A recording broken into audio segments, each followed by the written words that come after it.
Hi everybody. Okay, so hi. My name is Miria and I am the community education officer here at Chelsea Groton Bank. And today we're going to be talking about electromagnets and magnetism.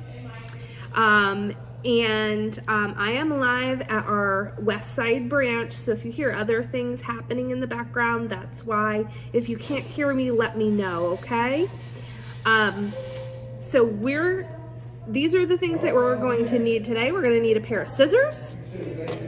You should have had, if you picked up a bag, you would have had a packet that had all of this stuff in it.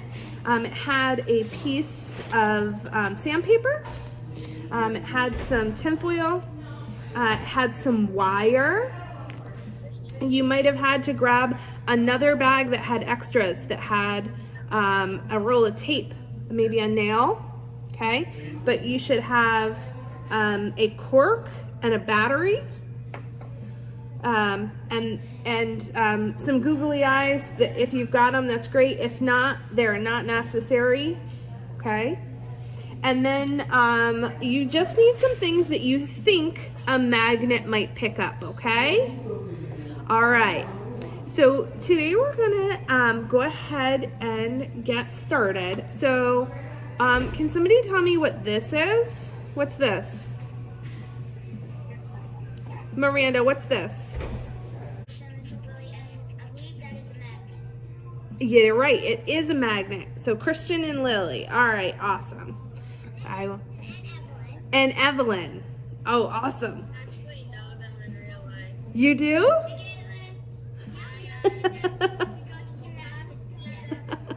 Awesome. Okay, so yes, this is a magnet that you would have on your refrigerator, right? And it sticks to your refrigerator. And so my husband collects magnets everywhere he goes. He gets a new magnet, and so they don't really hold things up. They're just decorative. But I like magnets on my refrigerator to hold up all of my reminders about birthday parties my kids have to go to and appointments that I needed to make. So you guys probably see these all over your refrigerator, right? So why does this stick to your refrigerator? Do we have somebody else? I know you guys know. Priya and Vidi, you guys know? Why does this stick?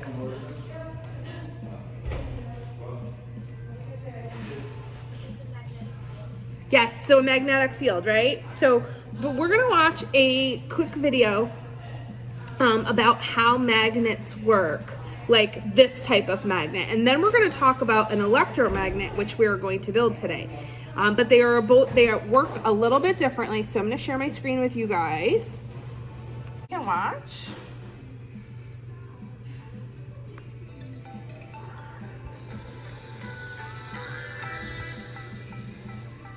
This is one of my favorite toys. All I have to do is hold them like this, and they stick together without any glue or tape. Maybe you have a toy like ours, one that has parts that stick together, or maybe you have letters that stick to your refrigerator or a whiteboard. But did you ever wonder why they don't just fall to the ground? Well, it's because they use magnets. A magnet is something that can put a special kind of force on something else. A force can be a push or a pull. A lot of the time, we think about a magnet as attracting or pulling on something else. The magnets that are in my toy pull on or attract this little ball. And when they get close enough, they stick to each other. If you have a magnet at home, you can see how it attracts this kind of a paperclip. If I move the magnet slowly toward the paperclip, the magnet pulls on the paperclip until the two objects are completely stuck together. And once they're stuck, they stay stuck until I put a force of my own on the paperclip by pulling them apart. You might have noticed that I didn't even have to touch the magnet to the paperclip to get them to stick together. That's because there's an invisible area all around the magnet that can attract certain things, called the magnetic field. You can see how strong a magnet is by seeing how close you have to get to the object before the magnet starts to pull. If your magnet is pretty strong, it'll be able to pull objects that are farther away than weaker magnets. And a magnetic field can do some pretty neat things. Check this out. If I put my paperclip on top of this paper and my magnet below the paper, I can move the paperclip without using my fingers at all. That's because the invisible magnetic field pulls on the paperclip right through the paper. Even though the magnet isn't actually touching the paperclip, it's still pulling on it, and that's enough to make the paperclip move. But just because something is attracted by a magnet, that doesn't mean it's a magnet itself. For example, we just saw that my magnet sticks to this paperclip, but the paperclip won't attract or stick to another paperclip. That's because it's the magnet that's special and doing the attracting. Now, magnets don't attract all things. For example, this magnet doesn't stick to me, but it does stick to Squeak's nose. The magnet also isn't attracted to the table, but we already know it attracts the paperclip. I wonder what other things will stick to my magnet. Let's go find some stuff around the fort and do an experiment. Okay, I have some spoons from the fort's kitchen. Let's play a game. I'll hold up a spoon, and you and Squeaks can guess if the magnet will attract it or not. First, let's try this wooden spoon. What do you think, Squeaks? Good guess. Let's try it. You're right, it doesn't attract the wood. Okay, let's try this plastic spoon. What do you think, Squeaks? No again? Let's try. You're right again. Magnets don't attract plastic. Okay, let's try our last one. What do you think? Is it gonna stick? All right, let's try. Ah, they do. They stick. Look at that. So let's see. Of all the things we tried, the magnet was only attracted to Squeaks' face, the little tiny ball, the paperclip, and this spoon. And there's something they all have in common. Something that makes them similar enough to be attracted to my magnet. What do you think it is, Squeaks? You're right! They are all made of metal. Things that are made of metal are usually pretty shiny, and they're often hard and kind of heavy for their size, like how the metal spoon is heavier than the plastic spoon, even though they're around the same size. A magnet attracts things that have metal in them, but only certain kinds of metal, not all kinds. Our magnet attracts this paperclip, but not this coin, even though they're both made of metal. One type of metal that is attracted to magnets is called iron. People use iron to make lots of different things, like fences and gates, some kinds of pots and pans, and lots of tools, like nails and screws. And when a magnet sticks to a fridge, that's because there's iron inside the door, even though you can't see it. People use metals like iron to make something else too. Iron is one of a group of special metals that people can make into magnets. Iron can do both. It can be a magnet and it can be attracted to a magnet. If you're curious about what other kinds of things are attracted to magnets, you can ask a grown-up to help you experiment. If you have a magnet, you can hold it up to different kinds of things and see if you can guess what the magnet will attract. Thanks for joining us. If you want to keep learning and having fun with Squeaks and me, hit the subscribe button and we'll see you next time here at the fort. All right, so what does the word electro mean to you guys? All right, Miranda, can you get yourself unmuted? There you go. What's electro mean to you? Electronic. Electronic. But what do electronic things have, Gabriel? They all use a certain source of energy. Yes. So what's that energy? What does the elect sound like? What's another word that we use to do things that is also elect? Caitlin. Voltage. Voltage, yes. Where do we find voltage? In what? I do not recall. How do we charge our phones? What do we use?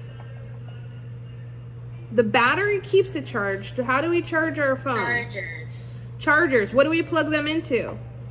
The wall. What comes out? Why do we plug them into the wall? Does the wood charge our phones? What's in there that charges them? There are wires. Okay. And metal contacts. And metal contacts. All right, hold on. So, all right. I'm sorry. So, I'm going to call you Nicole because that's what it says. I'm sorry. What are you guys' names again? Hold on. Christian and Evelyn. Christian, Evelyn, and what? Lily. Lily. Christian, this is Lily, and that's Evelyn. Got it. All right. Okay. So, Christian, Evelyn, Lily. Electro. What does that mean? How do we charge our phones? What do we use? Almost What comes through the wires? What comes through the wires? What do we pay for? Electricity, right? Yeah. So we use electricity to charge our phones, to power our lights, and batteries can create electricity, right? And that keeps things going. Yes, our cars. Some of our cars are electric vehicles, right? But you have to plug those in. Yes, right. So all of those things are electric, right? So we use electricity. And today we're going to not plug something into an electrical outlet, right? Because that would be dangerous. That would be, your parents would not like it if I was creating an electric field using an electrical socket, because you guys would all get electrocuted, right? So today we're going to use a battery. So we are going to use a battery to create Maggie the Electromagnet. But electromagnets work differently than refrigerator magnets. It's kind of the same type of thing, but they're a little bit different. So I'm gonna reshare my screen with you again. Bill Nye, the science guy. Yes. Yes, right? All right, so Bill Nye is going to explain to us about electromagnets. All right. Here's a coil of wire and a steel nail. The steel is mostly iron. I'm going to put the nail in the coil and attach it to this battery. When I do, the nail will pick up these steel pins. That's because when the electricity flows, it's forming a magnetic field. When I let go, the field lets go, although the nail holds on a little bit. When electricity is flowing through a wire, it creates a magnetic field around the wire. When we wrap the wire in a coil, the magnetic field is concentrated. When it flows through a piece of magnetic material like steel, it gets concentrated even more. And so we can use electromagnets to move things around and operate mechanisms. It's what Michael Faraday called electromagnetism. And then the earnings credit, that goes to offset the monthly charges. Here's a coil of